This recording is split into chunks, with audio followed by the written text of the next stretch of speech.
For lack of creativity, I'm just gonna call this story the Cashier Story. I guess I should start by saying I'm thoroughly embarrassed by this.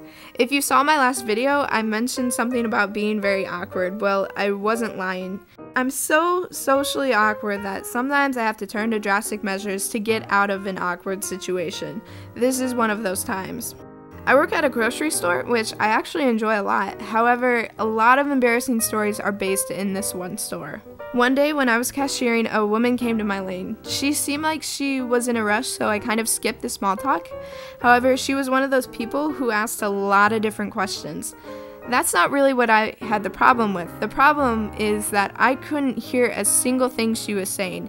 To me, she was mumbling, and because of this, I kept having to ask her what she said, saying things like, "Excuse me, I'm sorry, I didn't hear you, blah, blah, blah." Because she had to repeat herself so many times, she was just getting more and more upset with me. And after a few questions, she begins to head towards the end of the lane. I let my guard down because I thought this whole thing was over, but then the inevitable happened. She asked another question, and I didn't hear her. So I shook my head yes, as if this was going to fix anything, but she just kept staring at me. Her eyes beating down at me, I took a deep breath and uttered the words to her for about the 10th time, "Excuse me." After those words, again, she got really upset.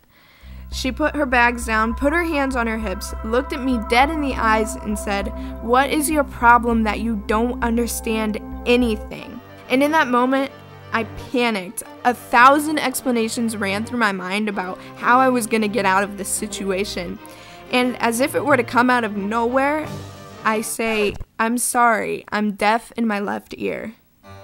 Just for the record, I've never been the least bit deaf, let alone in one ear. I questioned myself for a second after that. Where the hell did that explanation come from? And why was it weirdly so specific? I began to feel really bad because after I said that, the woman's attitude shifted quite a bit. She actually looked concerned for me, which in turn made me feel really bad. However, I'll never forget her last words to me. She looked back at me, dead in the eyes, and said, "It's okay, honey, I'm deaf in my left ear too." See, I guess there are a few lessons to be learned in this situation. Number 1, don't listen to music so loud. It actually can damage your hearing. Number 2, choose your lies wisely. You never want to be that person lying about a disability. Number 3, if you find yourself in any sort of awkward situation, just find something that you and someone else have in common. As you've seen, it may come accidentally. However, it may lead to a friendship or just a really awful encounter that you never want to have again. Either way, it makes for a good story.